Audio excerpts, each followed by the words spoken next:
Alors, à Botaï, on finit la paracha de la semaine. Metzora. Donc, on a parlé hier à Botaï de la lèpre. On a parlé au Hachem de la lèpre. On a parlé de ce que devait faire la personne qui était devenue pure avec la lèpre. On a parlé, on prenait l'huile, on mettait sur la tête, sur le pouce droit du pied. Après, on devait prendre au shtetorim. S'il n'avait pas d'argent, il devait prendre des pigeons.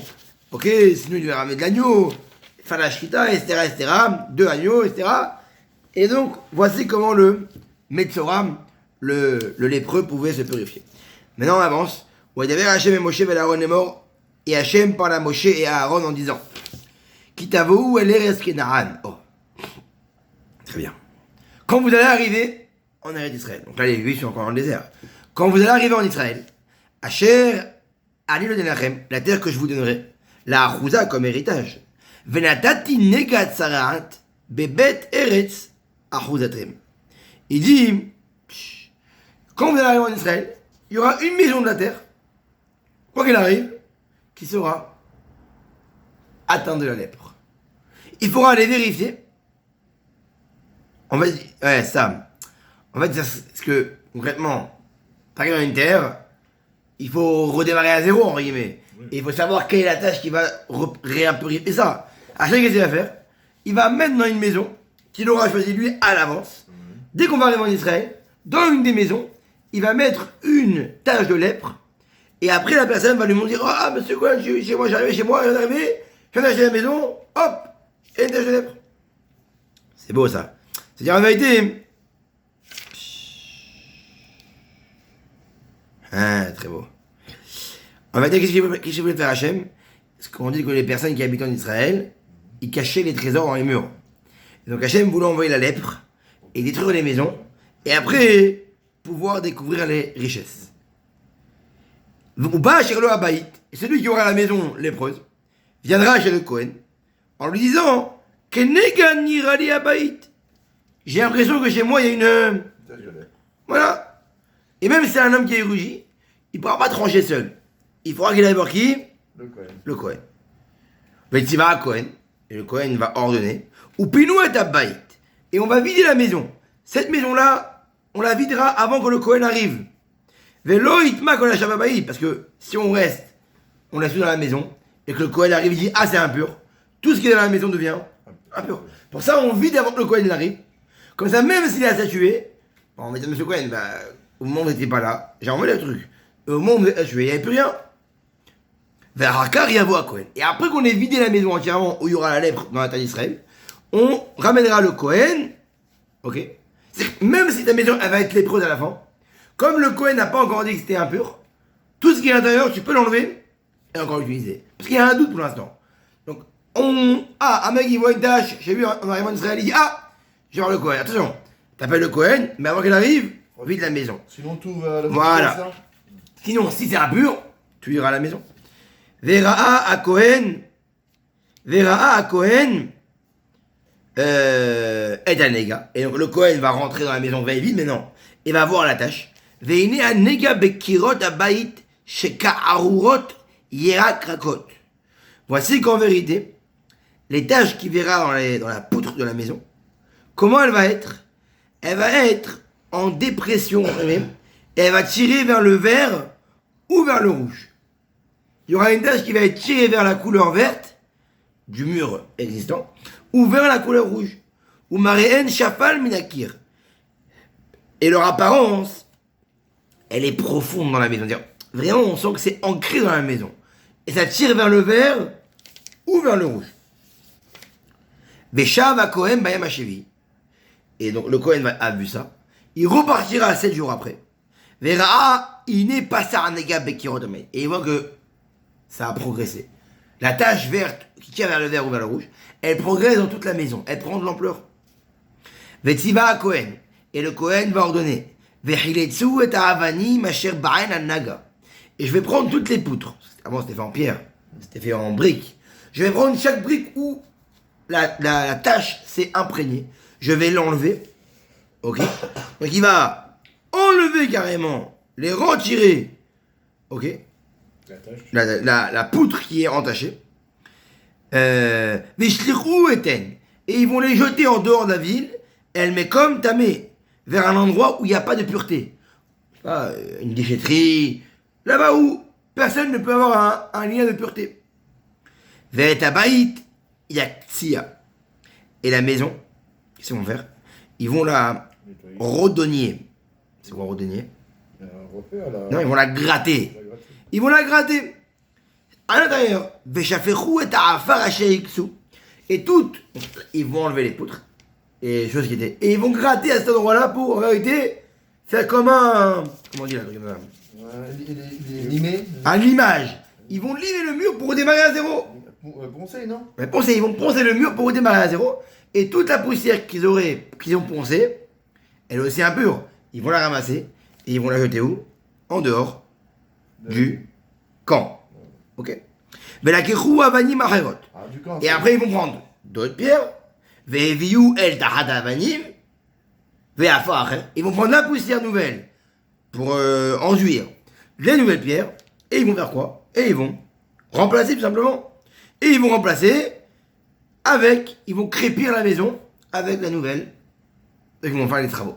C'est beau. Est-ce que c'est pas le trésor ou le... Oui, ils vont sûrement prendre l'or. Non, mais l'or qui fait que peut-être c'est ça qui faisait pourrir le mur, etc.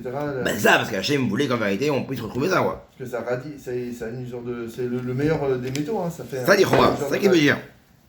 Maintenant il dit, Ve'im yashuva nega, ou parar babait ahach l'estavanim v'aharet v'aharetu. Maintenant, si j'ai crépé la maison, gratté, enlevé les pierres, et quand bien même la tâche revient,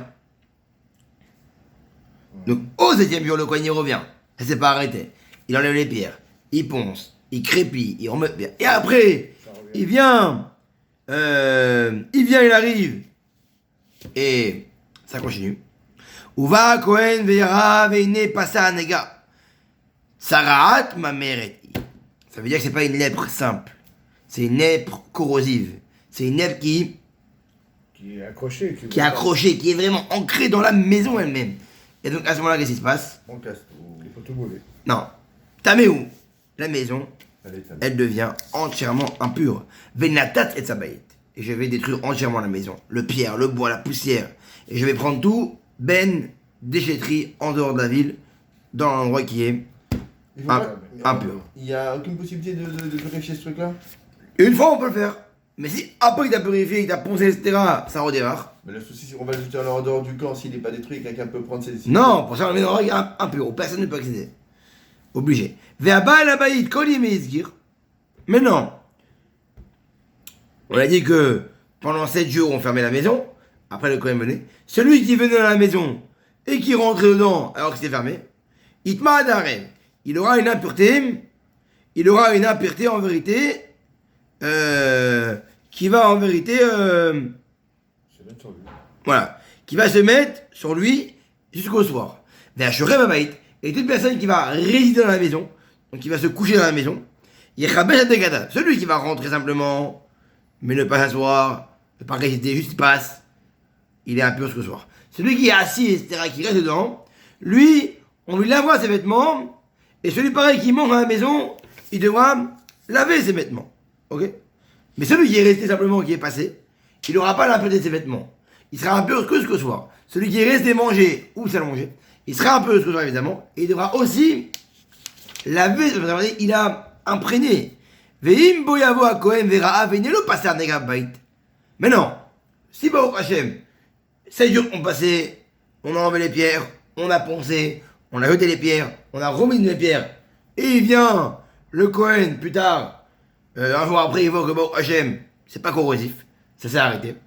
Mais Tiara Kohen est abaït. Le Kohen va rendre pure la maison qu'il avait rendue entre guillemets impure en stand-by. Qui n'ire pas à Naga? Parce que voici que voici qu'en vérité, le Kohen, il a la lèpre, elle a guéri. Donc une semaine, on arrive, on répète le procédé. J'arrive lundi, je vois chez moi la lèpre, j'appelle le Kohen vient mardi. Moi de lundi à mardi, je retire la maison entièrement. La tache que j'ai vue, c'est une tache verte ou rouge. Le Kohen vient, s'il voit une tache qui tire vers le vert et le rouge, mardi, pendant une semaine, il ferme la maison et il dit on attend une semaine, on se calme mardi d'après. Quand vraiment mardi d'après, ça a progressé, il enlève toutes les pierres qui sont atteintes, il jette en gros impur, il remet les pierres, il remet la lèpre et il attend encore une semaine jusqu'à mardi d'après. Mardi d'après, il revient, si ça a continué, ça a repris, il détruit la maison et il met tout dans un côté impur, c'est bien. Mais non, pendant cette semaine où c'était fermé la maison, donc de mardi à mardi, je n'ai pas le droit de venir là-dedans. Celui qui vient là-dedans, qui passe, il est impur ce soir. Celui qui mange là-dedans ou qui truc, il est impur, il devra laver les vêtements. Maintenant, si au bout de 2 semaines, bon, HMC est pur, la maison, elle devient pure et on peut redémarrer une vie. Alors, si la maison, au bout d'une semaine, elle est toujours tamée, et qu'on Une semaine après la navigation. on rentre dans la maison pour vérifier, donc automatiquement, on a été en contact avec la maison, on va C'est dire. le Cohen, il n'y a pas de problème là. Là, voilà, l'humain qui serait passé par là, alors que c'est fermé, ah oui, il n'y a pas à faire torchement de ça. Pas laisser regarder. Donc, il passait pour mort, c'est ça qui veut Ouais, mais dire. si la maison elle est encore tamée et qu'il rentre pour vérifier. Mais c'est le Cohen, ça n'a rien à Quand voir. même, il pourrait se purifier, mais la personne qui n'est pas Cohen, elle va se rendre tamée aussi.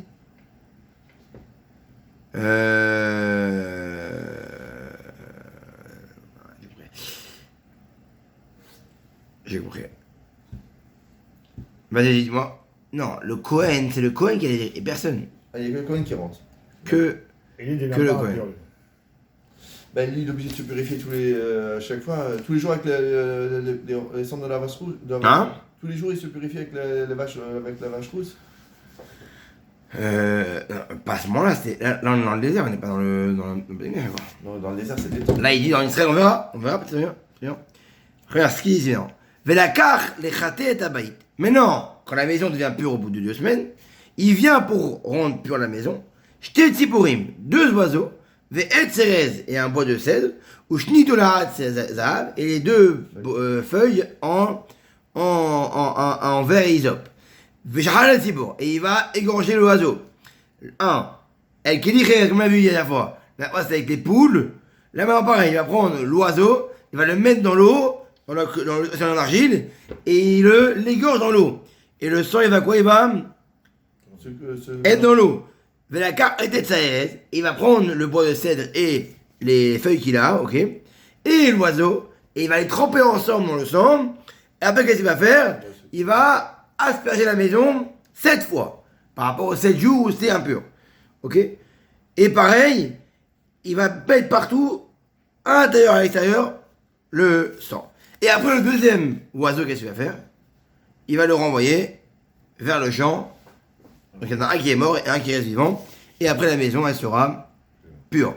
Zot a Torah lechol nega atzarat, vela natek, ou le tzarat a beged, vela bait. Voici en vérité. On a appris toutes les halachot par rapport à celui qui avait une impureté, maison, humaine, de la barbe, dans la tête. On avait vu qu'il y avait 2 types de lèpre. Le seet, le baéret, une plus blanche que l'autre. Les taches de la maison verte ou rouge. Donc voici toutes les halachot par rapport à ça. Ensuite, maintenant on passe à quoi? On finit avec ça. Mais d'abord Hachem Moshe et Aaron est mort. Maintenant on passe à quoi? À l'écoulement. D'abord Ben Israël. Ve'amartam alehem. Ish ki yeza mi besaro zovo tameu. Un homme qui aura un écoulement de sa chair, son écoulement est impur. On parle du pu, c'est ça? Hein? Non. On parle de la chair. C'est quoi la chair? La chair, c'est On parle de... une plaie? Mais non, on parle Zahara? on parle ici d'une perte séminale. T'es sûr? Bien sûr. Bah, je pense que plutôt le pu, c'est une. On recherche. L'impureté du zav, c'est du zava. De même que pour la zava, on va donner un peu de légère. Ouais, ça. De même que pour la femme, c'est quoi en gros? Ça génère une impureté. C'est menstruel, c'est en bas. Pareil pour l'homme. Ici, qu'on parle de zav, c'est quoi? C'est une perte séminale. Et donc, un homme qui aura une perte séminale, Zovotameu, son écoulement, une goutte même, elle est impure. Elle est impure. Et dit, la ziva ressemble à l'eau de pâte d'orge diluée, qui est pareil à du blanc d'œuf pourri, alors que la matière séminale est visqueuse comme du blanc d'œuf non pourri. C'est ouf, c'est des génies. Incroyable. Ok. On met dans l'ordre, Il paraît déjà de ça. Vezoti et tomato bezovo rar besaro. Et c'est quoi l'impureté qu'il va avoir lui? Rar besaro. Hein. Donc voilà, c'est-à-dire qu'en réalité, ton écoulement, c'était comme une bave. Ça, c'est vraiment sorti. Tomatoi, et quoi? Et que c'est obstrué, ça veut dire quoi? Il sort épais. Donc, soit il sort comme un baveux, soit il sort épais et il s'accumule à l'orifice du membre. Des fois, il sort d'un coup, et des fois, tellement qu'il est visqueux, alors en réalité, il ne sort pas dehors. Il reste à l'extrémement de la mina. Ça dépend, il y a deux types d'écoulement. On connaît. Des fois, quand, par exemple, on est rempli, ou par exemple, t'as pas vidé depuis longtemps, par exemple, bah, c'est bon. Mais dès qu'il n'y a pas eu le temps, par exemple, de se régénérer, il est visqueux. C'est incroyable, c'est génie. Quand la mishka va chercher voilà. Mais non, cet homme-là qui a cet écoulement-là, tout endroit où il va s'asseoir, Azavitma, celui qui a été impur, il va rendre impur là où il s'est assis.